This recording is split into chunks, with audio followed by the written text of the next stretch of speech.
एक बात बताइए सर, अगर आपके साथ वो हादसा ना हुआ होता, तो आपको मधु की क्या कभी याद नहीं आती? क्या कभी कोई पछतावा होता आपको? बताइए सर, रवि नज़रें झुकाए खड़ा था और बिना कोई जवाब दिए रोए जा रहा था। अब रिया उससे दोबारा पूछती है तो रवि उससे कहता है कि रिया, पूरी ईमानदारी से तुम्हें सब सच बताने का सोच कर आया हूँ, इसीलिए झूठ नहीं बोलूँगा। अगर मेरे साथ वो हादसा ना होता तो शायद मुझे कभी कोई पछतावा नहीं होता, शायद मुझे मधु भी कभी याद नहीं आती। तभी रिया गुस्से में बोलती है तो रिया से भी कभी सच्चा प्यार नहीं होता, तब आप मेरा भी मधु की तरह ही इस्तेमाल करके छोड़ देते। सही कह रही हूँ ना मैं? रवि कुछ भी बोल पाने की स्थिति में नहीं था। वो बस खामोश सा खड़ा रिया की कड़वी बातें सुन रहा था। अब रिया रवि से कहती है, मैं जा रही हूँ सर, आपकी ज़िंदगी से हमेशा के लिए। रवि उसका हाथ पकड़कर कहता है, प्लीज़ रिया मत जाओ मुझे छोड़कर। अब रिया उससे अपना हाथ छुड़वाती है और गुस्से में वहाँ से जाने लगती है। तो रवि उसके सामने आ जाता है और कहता है, रिया सिर्फ एक बार मुझे माफ़ कर दो। अब रिया वहीं रुक जाती है और हंसने लगती है। उसे ऐसे समय में हंसते हुए देखकर रवि हैरान हो जाता है और उससे पूछता है, क्या हुआ रिया, मेरा मजाक बना रही हो? अब रिया रवि से कहती है, जिसका ऊपर वाले ने ही मजाक बना दिया हो उसका भला मैं क्या मजाक बनाऊंगी। अब रिया गंभीर होकर रवि की ओर देखती है और पूछती है, आपको पता है मैं कौन हूँ? रवि उसकी ओर ध्यान से देखता है, वो कुछ भी सोचने समझने की स्थिति में नहीं था। अब रिया उसकी ओर मुस्कुराकर देखती है और बताती है, रवि सर, मैं उसी मधु की छोटी बहन हूँ जिससे आप कभी नहीं मिले थे, लेकिन आपकी बहुत सी तस्वीरें मैंने अपनी मधु दीदी के पास देख रखी थी, इसीलिए पहले ही दिन मैंने आपको पहचान लिया। इसीलिए मैंने खुद को दीदी की तरह किया जिससे आपका ध्यान बार बार मधु दीदी की ओर जाए। मैं आपको वैसे ही प्यार में धोखा देना चाहती थी जैसे आपने मधु दीदी को दिया था। लेकिन मुझे आज ये जानकर बहुत सुकून मिला कि मेरा आपसे बदला लेने से पहले ही ऊपर वाले ने आपसे मधु दीदी का बदला ले लिया। अब मुझे इस नाटक की कोई ज़रूरत नहीं है। अब मुझे पता चला कि ईश्वर ने पहले ही आपसे बदला ले लिया। यह कहकर रिया हंसने लगती है और वहाँ से जाने लगती है। रवि जैसे ही ये बात सुनता है वो बेहद हैरान हो जाता है और तभी रवि उसका हाथ पकड़ लेता है और कहता है, प्लीज़ सिर्फ इतना बताती जाओ कि मधु कैसी है, कहाँ है वो? रिया गुस्से में उससे अपना हाथ छुड़वाते हुए कहती है, क्यों, आपको क्या लेना मधु दी से? वो चाहे कहीं भी हो, आपको नहीं बताऊंगी कभी। यह कहकर वो जाने लगती है, लेकिन रवि किसी भी कीमत पर यही जानना चाहता है कि मधु कैसी है अपनी ज़िंदगी में। वो रिया का ज़बरदस्ती हाथ पकड़ लेता है और उससे कहता है, प्लीज़ सिर्फ एक बार बता दो। रवि रिया का हाथ कसकर पकड़ लेता है और उसके आगे गिड़गिड़ाने लगता है। रिया अपना हाथ छुड़ाने की बहुत कोशिश करती है लेकिन रवि नहीं छोड़ता। अब रिया मजबूर होकर वहीं रुक जाती है और रवि से कहती है, ठीक है, पूछो क्या पूछना चाहते हो तुम? रवि कहता है, बहुत तड़पा हूँ मैं तुझसे माफ़ी मांगने के लिए, बस एक बार उससे मिलना चाहता हूँ। कहाँ है वो, कैसी है वो? बस एक बार बता दो मुझे। रिया फिर चाहे उसके बाद मुझसे कोई रिश्ता मत रखना। रवि की आंखों में पश्चाताप के आंसू साफ दिखाई दे रहे थे। रिया अब दृढ़ निश्चय के साथ कहती है, आप मधु से मिलकर माफ़ी मांगना चाहते हैं ना? रवि हाँ में सिर हिलाता है तो रिया उसका हाथ पकड़कर कहती है, तो ठीक है, चलिए मेरे साथ। दोनों जाकर गाड़ी में बैठ जाते हैं और रिया उसे उसके घर चलने को कहती है। रवि अब तेज़ी से गाड़ी चलाता है और रिया के घर की ओर मोड़ लेता है। दोनों के बीच एक अजीब सी खामोशी थी और छोटा सा सफ़र भी बहुत लंबा लग रहा था। अब कुछ ही देर में दोनों रिया के घर पहुंच जाते हैं और रिया उसे घर के अंदर लेकर जाती है। आज रिया उसे जो दिखाती है उसकी रवि ने कभी कल्पना भी नहीं की थी। रिया अपनी माँ से कहती है, माँ वो कहाँ है? उसकी माँ उसे कहती है, सुबह से आज तो अपने कमरे में ही है, जाओ वहीं चले जाओ।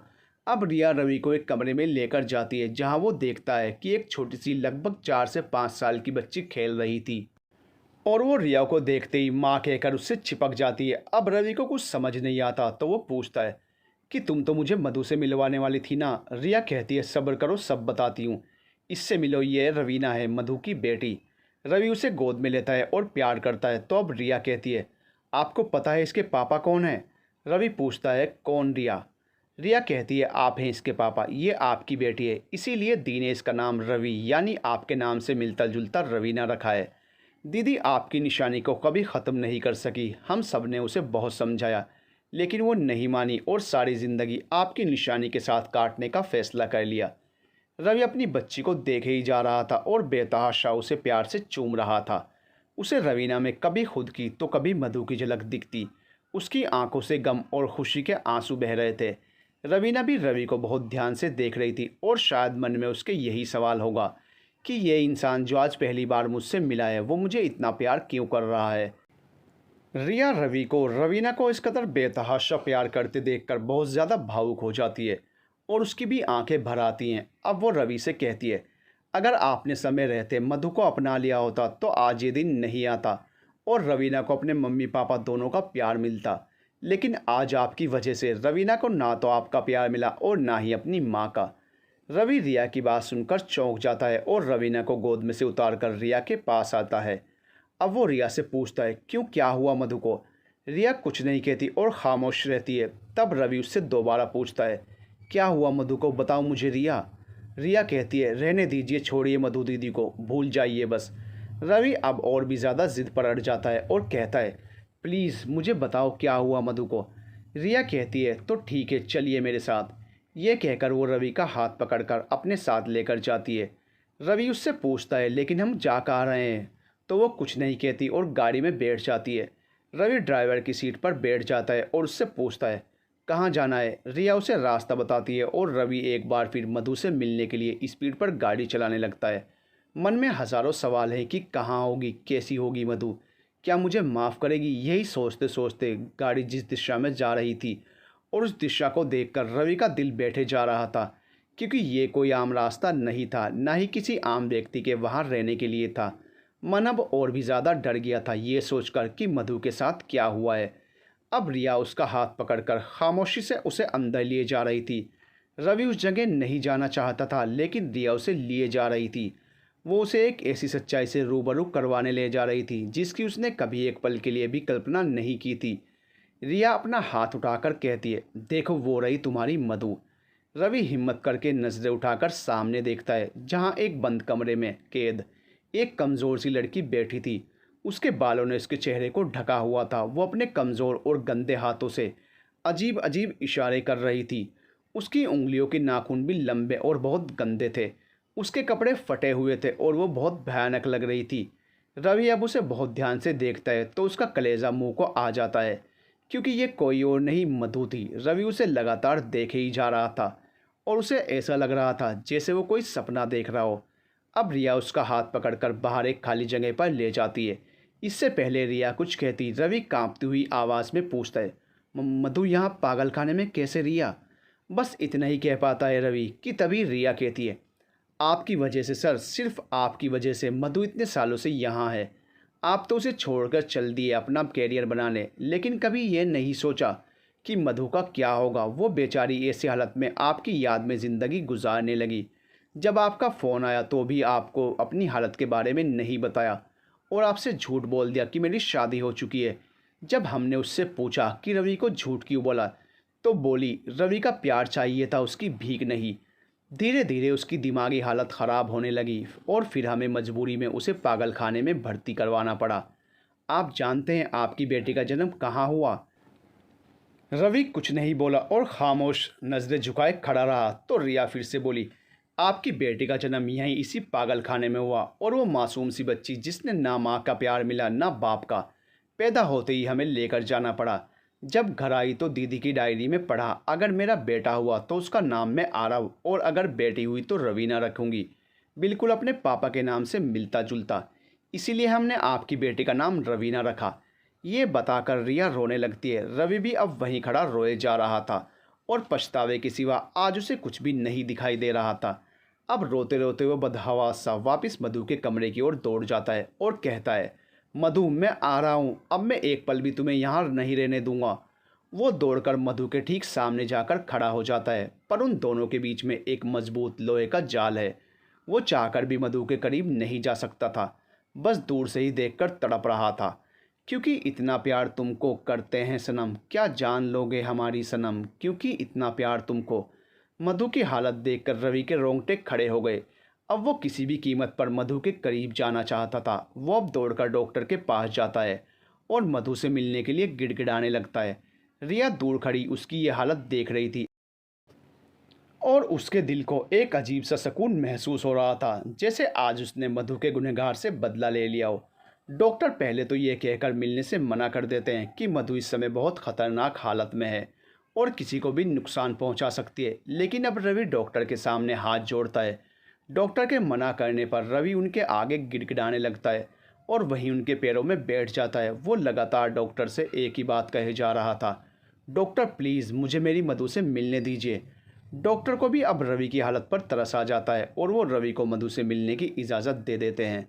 मधु बहुत ज़्यादा खतरनाक हो चुकी थी, इसीलिए उसे अब सबसे अलग एक कमरे में रखा गया था। डॉक्टर भी रवि को बता देते हैं कि आप खुद की जिम्मेदारी पर ही मधु से मिल सकते हो। रवि से एक पेपर पर सिग्नेचर भी लिए जाते हैं और अब 2 कर्मचारियों की निगरानी में रवि सालों बाद मधु से मिलने जा रहा था। उसके साथ रिया भी चल रही थी। दरवाज़ा खोल दिया जाता है और रवि इशारे से कर्मचारियों और रिया को बाहर ही रुकने को कहता है। रवि अब धीरे धीरे चलते हुए मधु के करीब जाता है। उसके कानों में मधु की सिसकियां गूंज रही थी।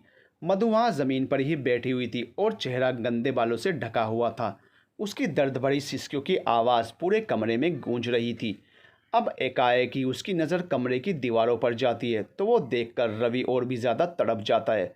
वो देखता है कि कई दीवारों पर रवि लिखा हुआ है। रवि मन में सोचता है कि प्यार तो मेरी मधु ने किया है, जो वो कहती थी वही करके दिखाया उसने। ये सोचकर उसे वो लम्हा याद आता है जब उसने मधु से मजाक में पूछा था, समझ लो अगर मैं तुम्हें छोड़कर चला जाऊं तो क्या करोगी जान। मधु की आंखें भर आई थी और बोली, करते तो वो हैं जो होश में होते हैं, तुमने छोड़ दिया तो मैं होश में कहाँ रहूँगी, बस पागल ही हो जाऊँगी तुम्हारी मधु। ये कहकर मधु रोने लगी थी और रवि ने उसे गले लगाकर कहा था, पगली मैं तो मजाक कर रहा था। मधु भी अब गंभीर होकर कहती है, रवि लेकिन मैं मजाक नहीं कर रही थी। ये सोचते सोचते रवि फिर से अतीत की खूबसूरत यादों में से बाहर निकलकर वर्तमान की भयंकर सच्चाई में वापस आता है और फिर से मधु की ओर चल पड़ता है। मधु का मुंह दूसरी ओर है और वो घुटनों पर मुंह रखकर बैठी है कि तभी रवि उसे आवाज़ देता है, मधु मधु।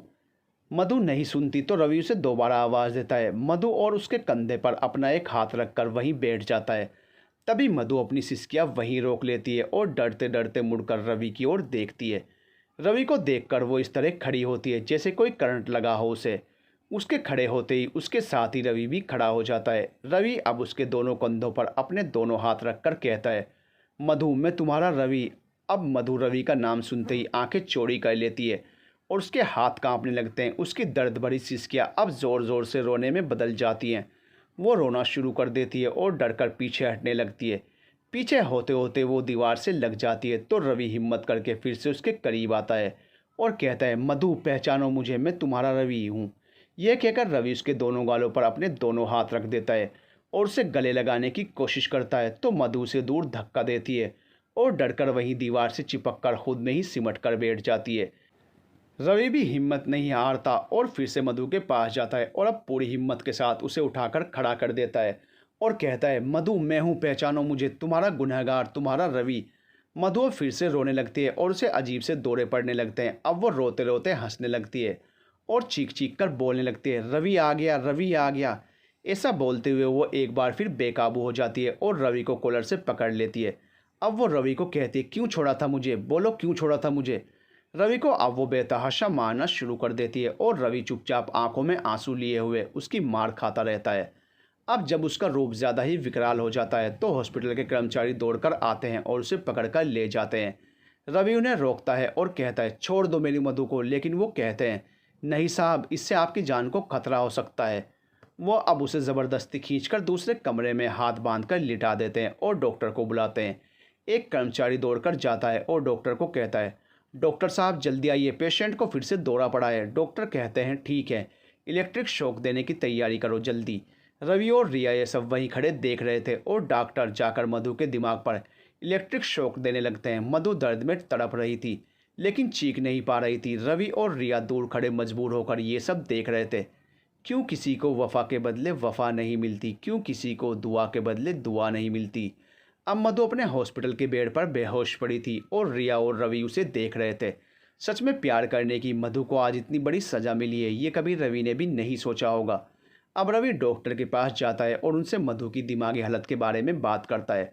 डॉक्टर उसे बताते हैं कि इस तरह के दौरे अक्सर मधु को पड़ते रहते हैं। अब रवि डॉक्टर से कहता है, डॉक्टर मैं मधु को अपने साथ अपने घर ले जाना चाहता हूँ। इससे पहले कि डॉक्टर कुछ कहता, रिया रवि का हाथ पकड़ती है और कहती है, बाहर चलिए मेरे साथ, कुछ बात करनी है मुझे। रवि अब डॉक्टर को 2 मिनट का बोलकर बाहर आ जाता है और रिया से पूछता है, क्या हुआ रिया, इस तरह मुझे बाहर क्यों लेकर आई हो। अब रिया कहती है, आप मधु दीदी को अपने साथ घर नहीं ले जा सकते। रवि रिया से कहता है, लेकिन क्यों, मैं चाहता हूँ जो भी मैंने आज तक गलत किया है उसे सही करूँ। अब अगर मधु मेरे साथ मेरे घर में रहेगी तो हो सकता है वो जल्दी ठीक हो जाए। ये सब आप सिर्फ इसलिए कह रहे हैं कि अब आप कभी बाप नहीं बन सकते, इसलिए मधु के बहाने आप रवीना को भी पालोगे। लेकिन मैं आपका यह स्वार्थ कभी पूरा नहीं होने दूंगी। नहीं रिया, तुम गलत समझ रही हो। अगर तुम्हें लगता है कि मैं ये सब रवीना को पाने के लिए कर रहा हूँ तो ठीक है, तुम रवीना को मुझे मत दो, लेकिन मधु को मेरे घर पर रहने से मत रोको। रवि रिया को समझाता है। अब रिया कहती है, चलो मान भी लिया कि आप ये सब रवीना को पाने के लिए नहीं कर रहे, लेकिन फिर भी किस हक से मेरी दीदी को लेकर जाएंगे अपने साथ? क्या लगती है वो आपकी, बोलिए। रवि रिया के किए हुए सवालों को सुनकर खामोश हो जाता है, जिससे रिया और भी ज़्यादा गुस्सा हो जाती है। अब वो रवि को कहती है, देखा नहीं है ना कोई भी जवाब आपके पास, एक ही पल में हो गई बोलती बंद आपकी। कहना आसान है और करना मुश्किल। रवि पहले तो खामोशी से खड़ा रिया की सारी बातें सुनता रहता है, लेकिन फिर अचानक से वो दोबारा हॉस्पिटल के अंदर जाता है और हॉस्पिटल में ही बने एक मंदिर से सिंदूर उठा लेता है, इससे पहले कि कोई भी कुछ समझ पाता। रवि जाकर बेहोश पड़ी मधु की मांग में सिंदूर भर देता है। रिया ये सब देखकर रोने लगती है। ये शायद गम के नहीं, अपनी बहन के लिए खुशी के आंसू जो थे। अब मधु की मांग भर के रवि रिया से कहता है, रिया मिल गए अब तुम्हें तुम्हारे सारे सवालों के जवाब। ये कहकर वो सीधे डॉक्टर के पास जाता है और कहता है, डॉक्टर मैं अपनी पत्नी को अपने साथ अपने घर रखना चाहता हूँ, प्लीज़ आप उसे डिस्चार्ज कर दीजिए। लेकिन मधु की हालत घर में रहने के लायक नहीं है, उसे घर में रखना आपके लिए ख़तरनाक हो सकता है। डॉक्टर रवि को समझाने की कोशिश करते हैं, लेकिन रवि भी जिद पर अड़ा ही रहता है और अंत में हार मानकर डॉक्टर को मधु को रवि के साथ भेजने की मंजूरी देनी ही पड़ती है, इस शर्त के साथ कि उनके साथ हॉस्पिटल से एक नर्स भी जाएगी। रिया भी आज ये सोचकर खुश है कि चलो देर से ही सही, लेकिन अब मधु दीदी के जीवन में भी बाहर आएगी। थोड़ी देर बाद जब मधु को होश आता है तो रवि और रिया उसे एक नर्स के साथ रवि के घर ले आते हैं। रवि के साथ वाली सीट पर रिया बैठी हुई थी और पीछे मधु को संभाले हुए एक नर्स बैठी थी। मधु पूरी तरह से अभी होश में नहीं थी, लेकिन जब भी बीच बीच में होश में आती तो खुद को गाड़ी में पाकर सहम जाती। फिर नर्स उसे कह देती, मैडम आप सो जाइए, तो मधु भी उसकी गोद में सिर रखकर सो जाती। कुछ ही देर बाद वो सभी मधु को लेकर रवि के घर पहुंच जाते हैं और रवि की मां उन सभी को देखकर हैरान हो जाती है। रवि उन्हें अभी कुछ नहीं कहता और सभी घर के भीतर आ जाते हैं। अब रवि खुद मधु को गोद में उठाकर अपने कमरे में लेकर जाता है और अपने बेड पर लेटाकर नर्स को उसके पास बैठकर ध्यान रखने को कहता है। अब रवि बाकी सभी के साथ बाहर आ जाता है और रवि अपनी माँ को अब तक की सारी बात बता देता है। रवि की माँ को यह सब सुनकर बहुत दुख होता है और वो रवि को कहती हैं, बेटा मैंने तुम्हें बचपन से ही औरत की इज्जत करना सिखाया है, फिर भी तुम इतने गलत कैसे हो गए? मेरे दिए संस्कार हार क्यों गए रवि? रवि अब नज़र झुकाए हुए अपनी माँ से माफ़ी मांगता है और वादा करता है कि वह जल्द ही सब कुछ ठीक कर देगा। अब रिया रवि और उसकी माँ से विदा लेकर घर जाने लगती है कि तभी रवि की माँ कहती है, ऐसे नहीं जाना अकेले, रात बहुत हो गई है। वो रवि को आवाज़ लगाती है, रवि जाओ, जाकर रिया को उसके घर छोड़ कर आओ। अब रवि कहता है, लेकिन माँ अगर मैं चला गया तो मधु का ख्याल कौन रखेगा? तब रवि की माँ उसे समझाती हैं कि मधु का ख्याल रखने के लिए मैं और उसकी नर्स है यहाँ पर, अब तुम जाओ, इतनी रात को रिया अकेली जाती हुई अच्छी नहीं लगती। रवि भी जी माँ कहकर रिया को छोड़ने चला जाता है। दोनों गाड़ी में बैठे हुए हैं और माहौल में अजीब सी खामोशी है। अब रवि ही खामोशी को तोड़ते हुए कहता है, आज एक ही दिन में कितना कुछ बदल गया रिया, तुम्हारा एहसान मैं कभी भी नहीं उतार सकता रिया, जो तुमने मुझे आज मेरी मधु से मिलाया। अब रिया कहती है, इसमें एहसान की कोई बात नहीं है सर, मेरी बहन को उसका प्यार मिल गया और मुझे क्या चाहिए, बस आप हमेशा दीदी का ख्याल रखिएगा। रवि कहता है, रिया मैं तुमसे वादा करता हूँ कि तुम्हारी दीदी पर कभी आंच भी नहीं आने दूंगा। इस तरह बातें करते करते रिया का घर आ जाता है। गाड़ी से उतरते हुए रिया रवि से पूछती है, क्या आप रवीना से मिलना चाहते हैं तो मेरे साथ चल सकते हैं? रवि दृढ़ संकल्प से कहता है, नहीं रिया, जब तक मधु ठीक नहीं हो जाती मैं रवीना से नहीं मिलूँगा। तुमसे वादा किया है तो उसे पूरा भी करूँगा।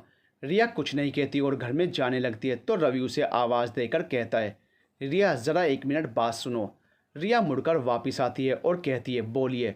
रवि अब गाड़ी से उतरता है और रिया से कहता है, जाने अनजाने अगर कभी भी मैंने तुम्हारी भावनाओं के साथ खिलवाड़ किया हो तो मुझे माफ़ करना रिया। रिया अब कहती है, आप चिंता मत कीजिए सर, मैं शुरू से जानती थी सारी सच्चाई, इसीलिए दिल से कभी आपको प्यार नहीं किया बल्कि आपको सबक सिखाने के लिए सिर्फ प्यार का नाटक किया।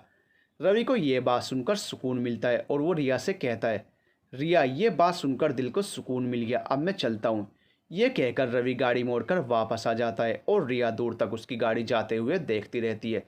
अब रिया मन में सोच रही थी, कैसे बताती आपको सर कि ये प्यार का नाटक करते करते सच में आपसे प्यार हो गया है। इस बात का एहसास भी मुझे आज हुआ जब आप आज दीदी के पास जा चुके हैं। ये सोचते सोचते वो घर में चली जाती है और रवि वापस मधु के पास आ जाता है। रात को वो मधु के ही पास सोता है और सारी रात उसके साथ बिताए हुए लम्हों को सोच सोच कर बिता देता है। अगले दिन सुबह ही रवि निकल जाता है और कुछ देर बाद बहुत सारे शॉपिंग बैग्स लेकर लौटता है। अब जब वो कमरे में जाता है तो देखता है कि नर्स मधु को नहलाकर तैयार करने ले जा रही है कि तभी रवि उसे आवाज़ देता है और कहता है, अवनी तुम बाहर जाओ, मैं खुद अपनी मधु को तैयार कर दूंगा। अब अवनी बाहर चली जाती है और रवि मधु के भीगे हुए बालों को तौलिए से अच्छी तरह पोंछता है और अब उसे खुद पीले रंग का कुर्ता और प्लाजो पहनाता है। मधु पहले तो उसके स्पर्श से सहम जाती है लेकिन फिर धीरे धीरे उसके साथ घुलने मिलने लगती है।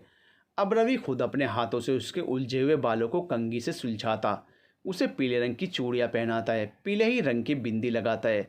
अब रवि उसकी मांग में सिंदूर भरता है और उसे पूरी तरह से वैसे ही तैयार करता है जैसे कि एक ब्याहता को होना चाहिए। अब रवि उसे तैयार करके नाश्ते के लिए बाहर लेकर आता है तो रवि की माँ और अवनी मधु के इतने खूबसूरत रूप को देखकर दंग ही रह जाती हैं। अब रवि की माँ कहती है, यकीन नहीं हो रहा है कि ये वही रात वाली मधु है। तभी अवनी बोलती है, सर आपने तो मधु मैडम को बिल्कुल ही बदल दिया है, कितनी सुंदर लग रही हैं मैडम। रवि अब कहता है, ये तो कुछ नहीं, कॉलेज के समय तो मधु की सुंदरता का कोई मुकाबला भी नहीं कर सकता था। अब रवि अपनी ओर मधु की एक सेल्फी लेकर रिया को भेज देता है। रिया उस तस्वीर को देखकर बहुत खुश होती है और रवि को थैंक यू लिखकर भेजती है। रवि भी आज बहुत खुश है और अब वो अपने हाथों से नाश्ता कराता है। मधु भी अब रवि के साथ खुद को सुरक्षित महसूस कर रही थी। धीरे धीरे समय बीत रहा था और मधु में भी सुधार हो रहा था। इस समय में कई बार मधु को दौरे भी पड़े लेकिन रवि के प्यार ने सब संभाल लिया। कई लम्हे रवि के लिए बहुत कठिन रहे जब उसे लगा कि वो हार चुका है, लेकिन फिर अगले ही पल हिम्मत करके उठता और मधु की देखभाल में लग जाता। रवि हर दिन अपने हाथों से मधु को तैयार करता और अपने हाथों से ही खाना खिलाता। आज मधु का जन्मदिन है और रवि उसके लिए खूबसूरत सी लाल रंग की साड़ी लेकर आया है। अभी तक मधु ने सिर्फ कुर्ती और प्लाजो ही पहने थे लेकिन रवि का मन था मधु को लाल रंग की साड़ी में देखने का। हर दिन की तरह ही अवनी उसे नहला कर लाती है। रवि एक बैग में से शुष्क लाल रंग की साड़ी निकालता है जिसका सुनहरी रंग का बॉर्डर है और बीच बीच में सुनहरे रंग के ही छोटे छोटे सितारे लगे हुए हैं। साड़ी का कपड़ा बारीक नेट का है जो साड़ी को और भी ज़्यादा आकर्षित बनाता है। अब रवि वो साड़ी मधु को दिखाता है और उस आकर्षित साड़ी को देखकर मधु भी उत्साहित हो जाती है और साड़ी हाथ में लेकर बच्चों की तरह पूछती है, ये मेरे लिए है? रवि कहता है, हाँ ये तुम्हारे लिए। अब रवि उसे अपने हाथों से साड़ी पहनाता है और आज पहली बार खुद को रोक नहीं पाता मधु के करीब जाने से और मधु को गले लगा लेता है। मधु को पहले तो कुछ समझ में नहीं आता कि वो क्या करे, परंतु रवि का प्रेम भरा स्पर्श उसके मन को प्रफुल्लित करने लगता है और वो भी अब रवि की बाहों में सिमट जाती है। रवि भी आज बेहद आकर्षित हो रहा था मधु के सौंदर्य को देखकर और वो भी आज सब कुछ भूलकर मधु में खो जाना चाहता था। चाहे मधु का पागलपन कुछ समझने में असमर्थ हो लेकिन इतना वो जान चुकी थी, रवि उसे आज बेपनाह प्यार कर रहा है और वो भी रवि के आगोश में सिमट जाती है। आज सालों बाद रवि मधु के करीब आया और उस समय मधु के दिमाग में उसके साथ बिताए हुए ऐसे कॉलेज के समय के प्रेम भरे पल घूम रहे थे। इन पलों का मधु के दिमाग पर सकारात्मक असर पड़ा। अब कुछ देर बाद मधु रवि को वही साड़ी पहनाकर और 16 श्रृंगार के साथ बाहर लाता है। मधु को इतने सुंदर रूप में देखकर सभी खुश हो जाते हैं। बाहर रिया, रवीना और रिया के माँ बाप भी उन दोनों का ही इंतज़ार कर रहे थे। सभी उन्हें एक साथ देखकर बहुत खुश होते हैं। अब रिया रवि से कहती है, आज दीदी को इतने सुंदर रूप में आपके साथ देखकर अच्छा लगा। तब रवि भी रिया को बताता है, रिया तुम्हें ये जानकर खुशी होगी कि अब हम हर तरह से एक हो चुके हैं। ये बात सुनते ही रिया की आंखों में आंसू आ जाते हैं और वो रवि से कहती है, ये तो दीदी के चेहरे का नूर ही बता रहा है। अब रवि के पूछने पर वो कहती है, ये तो आप दोनों के लिए खुशी के आंसू हैं। अब रवि भी मधु के साथ बातों में व्यस्त हो जाता है। तभी दूर खड़ी रिया सोचती है कि ये तो मैं खुद भी नहीं जानती कि ये खुशी के आंसू हैं या गम के। रिया जहाँ अपनी बहन की खुशी में खुश है, तो वहीं कहीं ना कहीं उसे रवि के खोने का दर्द भी है, जो ना चाहते हुए भी उसे मिल चुका था। अब मधु भी रवि के साथ बैठी है। जैसे ही हर बार की तरह रवि उसके लिए नाश्ता परोसने लगता है कि तभी मधु कहती है, रवि जी अब मैं ये काम खुद कर सकती हूँ। रवि की आंखों से खुशी के आंसू बहने लगते हैं और वो हाँ में सिर हिला देता है। आज रवि सोच रहा था कि उसमें की मेहनत रंग ला रही है। बाकी सब भी मधु के बदले हुए रूप को देखकर खुश हो जाते हैं। अब मधु अपने और रवि के लिए एक ही थाली में खाना परोसती है और सभी एक साथ बैठकर खाना खाते हैं। रवि हर बार की तरह अपने हाथों से उसे खिलाता है और उसे ऐसा करते देख मधु भी रवि को आज पहली बार अपने हाथों से खाना खिलाती है। रवि और मधु की प्रेम कहानी एक बार फिर से शुरू हो गई थी। रवि मधु के साथ आज बहुत खुश है और दोनों एक साथ सुबह का नाश्ता कर रहे होते हैं। अब नाश्ता करने के पश्चात रवि सभी को बताता है कि आज मधु के जन्मदिन पर वो उसे अपने साथ कॉलेज लेकर जाएगा, क्योंकि डॉक्टर को उम्मीद है कि किसी ऐसी जगह पर ले जाया जाए जहां से मधु के जीवन की हसीन यादें जुड़ी हों।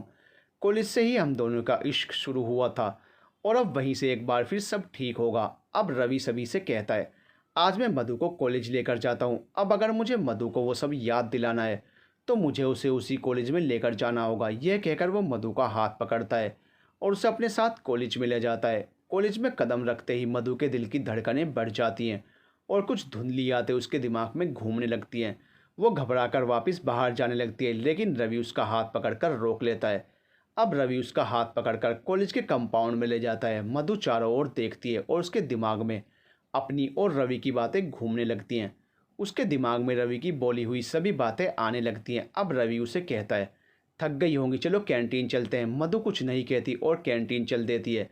लेकिन इस बार रवि पीछे और मधु आगे है। उसे रास्ता नहीं बताना पड़ रहा है। वो खुद ब खुद ही कैंटीन पहुंच जाती है। अब रवि उसके और अपने लिए 2 कप कॉफ़ी ऑर्डर करता है, लेकिन मधु कहती है, नहीं रवि, चाय बोलो। तुम भूल गए, मैं हमेशा यहाँ की चाय ही पसंद करती थी। रवि उसे सब याद करते देखकर मुस्कुराने लगता है। मधु को अब सब पुरानी बातें याद आ रही थी। जैसे जैसे वो कॉलेज में घूमती है, उसके सामने पुरानी यादों का एक चलचित्र चलता रहता है। अचानक ही मधु बेहोश हो जाती है। अब जब मधु को होश आता है तो वो खुद को हॉस्पिटल में पाती है। वो देखती है कि सभी उसके आसपास खड़े हैं और रिया उसके गले लग जाती है, ये कहकर कि दीदी आपने तो हमें डरा ही दिया था। मधु कुछ नहीं कहती, खामोश रहती है और सभी उससे बातें करने लगते हैं। अब जैसे ही रवि उसके करीब आने लगता है तो मधु उसे रोक देती है, यह कहकर कि नहीं रवि, पहले मेरे कुछ सवालों के जवाब दो। रवि उसकी बात सुनकर चौंक जाता है, क्योंकि जब से मधु दोबारा रवि की ज़िंदगी में आई थी तब से वो रवि जी कहती थी। रवि तो वो कॉलेज के दिनों में कहा करती थी। अब मधु सभी से बाहर जाने को कहती है और रवि से पूछती है, क्यों आए मेरी ज़िंदगी में इतने सालों बाद वापस। रवि उसे कहता है, मधु पहले घर चलो, फिर अब तक की सभी बातें बता दूंगा। अब थोड़ी देर बाद डॉक्टर मधु को नॉर्मल बताकर छुट्टी कर देते हैं और सभी रवि के घर आते हैं। घर आने के बाद मधु रवि का हाथ पकड़ती है और उसे सभी के सामने अपने कमरे में ले जाती है। अब मधु रवि से पूछती है, तुम तो कभी मुझे छोड़कर चले गए थे ना, फिर क्या मेरी हालत पर तरस खाकर वापस आए हो। रवि उसे शांति से बैठाता है और अभी तक की सारी बातें मधु को बता देता है। तभी वहाँ रिया आ जाती है और कहती है, दीदी पिछली बातें भूल जाइए, हम सभी ने इन्हें आपके लिए पश्चाताप करते हुए देखा है। अगर आज आप ठीक हैं तो सिर्फ इन्हीं की वजह से। यह कहकर रिया मधु को एक एक दिन के बारे में बताती है कि कैसे रवि सर ने आपका ख्याल रखा। रवि मधु से कहता है, मैं नहीं कहूँगा कि तुम मुझे माफ़ करो, लेकिन मेरी ज़िंदगी से मत जाओ। मधु भी अब पुरानी बातें भूलकर रवि के गले लग जाती है। 1 साल बाद आज घर में फंक्शन है और बहुत चहल पहल है। तभी रवि रिया के कमरे में जाता है और उसे अपने साथ लाकर गौरव के साथ बैठा देता है, क्योंकि रिया चाहती थी कि जब भी मेरी सगाई हो तो आप मुझे मेरे होने वाले पति तक पहुंचाओ, जैसे मैंने आपको आपकी मधु तक पहुंचाया था। अब रिया की सगाई गौरव से हो जाती है और सही मायनों में आज वो बहुत खुश है अपने मन का जीवन साथी पाकर, क्योंकि रिया को भी सच्चा इश्क कॉलेज में ही हुआ, वो भी कुछ समय पहले। और जैसे ही रवि को इस बात का पता चला तो उसी ने दोनों के घर बात करके सगाई की तारीख तय करवा दी। आज सगाई के बाद रिया रवीना को रवि को सौंप देती है। रवि ने अभी तक भी रिया को रवीना को नहीं मांगा था। आज रिया उसे कहती है, आप इस इम्तिहान में भी पास हो गए, लीजिए अपनी और मधु के प्यार की निशानी रवीना आज से आपकी हुई।